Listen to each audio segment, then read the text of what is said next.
Hi, this is Majinoni, and here's my quick overview of the D.Gray-man manga. This is put out by Shonen Jump, actually Shonen Jump Advance, and it's by Katsura Hoshino. Now, D.Gray-man basically takes place in a fictitious 19th century, and it's a very, very dark time right now. Originally there was like a great battle between good and evil, and good prevailed, but there was a prophecy that said that darkness would come back and eventually destroy the world and bring us into the time of great darkness. Now, with the return of the Millennium Earl, who was the main villain for the first Great War, that's signaling that the prophecy is true, and the forces of good have to do whatever they can to prevent the Millennium Earl from succeeding. Now, to combat evil, the church basically formed a group called the Black Order. And the Black Order, it's actually like a multi-functional group, I guess you can say. There's like people that record things. There's people that, for recorded history. There's also explorers that look for this thing called innocence. And there's the exorcists. Now, the exorcists are basically unique individuals that fuse with this thing called innocence, and they become like a weapon, and that's the only thing that could actually be used to defeat an Akuma. Now, Akumas are basically a standard shock trooper for the Millennium Earl, and the thing about Akumas are that these things evolve. Now, here are like some examples of some Akuma here. They're not really the greatest looking things at the level 1, but when they level up, that's when they get a little bit more personality to them. And they look a lot of them look really weird looking, and the Akumas are actually turn off part of the time with me because they just don't look good in a lot of cases. Now, anyways, basically with the exorcist, like I said, the innocence is the only thing that can be used to defeat the Millennium Earl. So the Black Order is desperately trying to capture all of the innocents, and if they can do that, then they'll be able to defeat the Millennium Earl. Now, the Millennium Earl is sending his troops, the Akuma, to destroy innocence. Now, because if you look at innocence as being white and good, the Millennium Earl has something that be black, which is basically black matter. And what the black matter he uses is that to basically create his own troops. Now, what the Millennium Earl does is the Akuma needs a soul. So what he'll do is he'll find a person, for an example, who just recently lost a loved one, and he'll make a deal with them, basically saying, hey, if you call their name, I can make them live again. Wouldn't you like that? And of course, in their time of grief, they're not paying attention, and they say, sure, go right ahead. And they call down their loved one's soul, the soul goes into the Akuma, and then, boom, tragedy ensues. Now, the thing I thought was kind of cool about the Gray-man is with the innocence is, it's not like Dragon Ball, where everybody just has energy attacks and things blow up. Each one of these guys, our characters, has different abilities.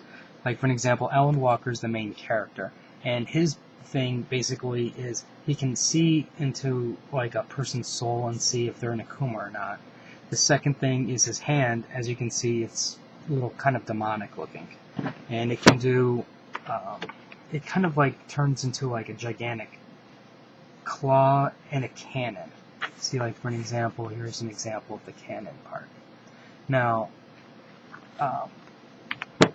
Kanda, this guy here, he's basically the Vegeta of the series. He has a rivalry with Alan, even though Alan's not really competitive, and his innocence is basically with dealing with his sword. Another main character, Lena Lee, her innocence is in her feet. And there's like other ones, like there's a girl who can stop time, Lavi, who has a giant hammer, and Lavi's basically a bookkeeper or bookman, and what he does is he travels with the group to um, the history. There's also a vampire too, and he actually needs to. He doesn't drink blood. He drinks of humans. He drinks the blood of innocent or the Akumas. Now, there's like the Akumas. I guess you can say are lower tier group of villains that are used pretty much as the cannon fodder to power up the heroes. Now, let me see here. I should probably show you a picture of Lena Lee since I mentioned her.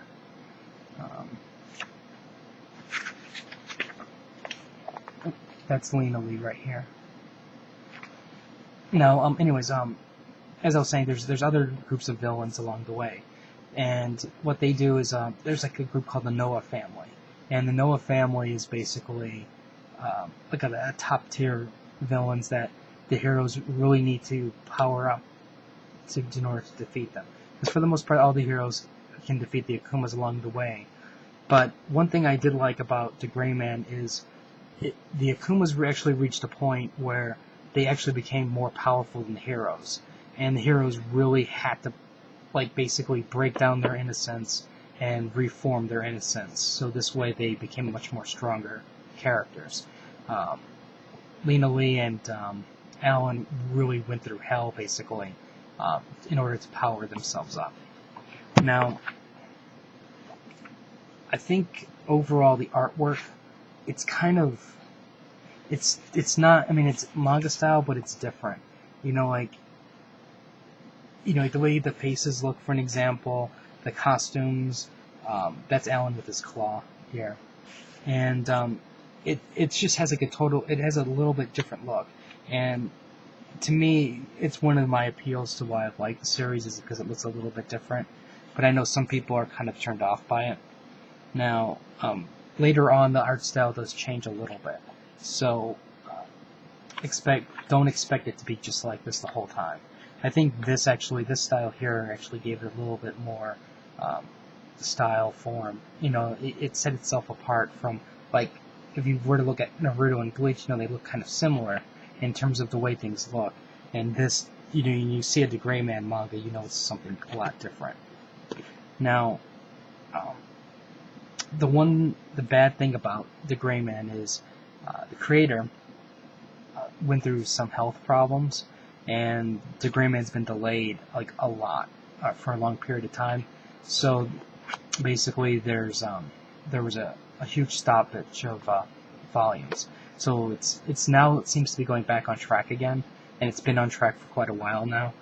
But that's the only bad thing in terms of releases. Since we're behind Japan, Viz for a while was putting them out on a regular basis. Then we didn't see D.Gray-man for a while, and they're starting to put them back out again. There is an animated series that does not finish. Obviously, it goes into the Noah family, but it doesn't go past that, which is really disappointing. There's also tons of filler in the anime, which that filler was bad. Really, it just ranked up there with Naruto and Bleach fillers. It was just horrible, which is a shame because I really enjoyed watching D.Gray-man. Now, I think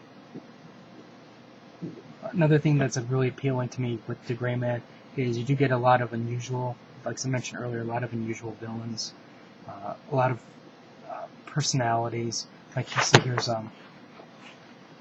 that's another one that they had to battle. So there's a lot of once you get to the more higher level ones, at least the ones that are the named ones or the important ones.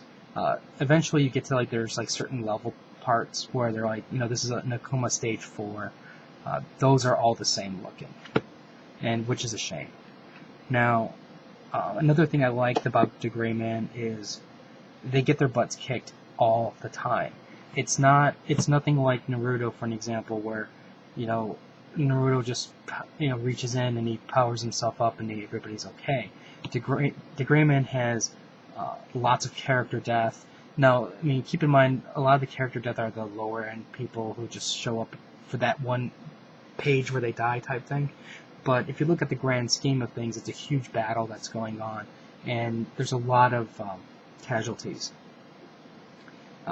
So there's a lot of tragedy, a lot of there's a lot of I guess you can say when and Alan and Lena Lee and things like that were getting really, they just couldn't defend their friends. You really saw a different side of them where they really reached down to try to do their best to save everybody, but it just wasn't, in some cases it just wasn't good enough. Or if it was good enough, then it led them down, basically it just shut them down. Like Lena Lee fighting one of the stage 4 ones, she lost her innocence, and then, like I said, she had to rebuild it. So there's a lot of things like that going on. And then right now, the Noah family is so powerful that pretty much none of the exorcists can really take him out. And then even with, it's like when the Noah family goes through some of the exorcists, it's not just here's like a one-on-one battle. There's times where the one Noah member will go through like maybe 4 or 5 exorcists in one quick battle type thing. So the Noah family is extremely powerful. So I guess what I should say is, if you like action, if you like comedy, because there's a lot of humor in this, even though it's like a sense of it's a good versus evil, very dark overtones, there's a lot of humor between the characters. There is hope within inside here because of the heroes, and I think it's really entertaining. And if you're looking for something that's a battle manga that's slightly different, then D.Gray-man is probably something that you might want to give it a try. There's good battles, really good battles in here. But anyways, that's my quick overview of D.Gray-man. If you have any comments or questions, let me know. Rate the video up or down, let me know what you think. I know I left a lot of things out, but I'm trying to avoid spoilers on certain things, and I don't want to ruin everything, especially showing everybody at the Noah family, because I thought that was a special part to discover them and learning more about them. So anyways, I'll have more reviews, more manga stuff, and more comic reviews later. So until next time.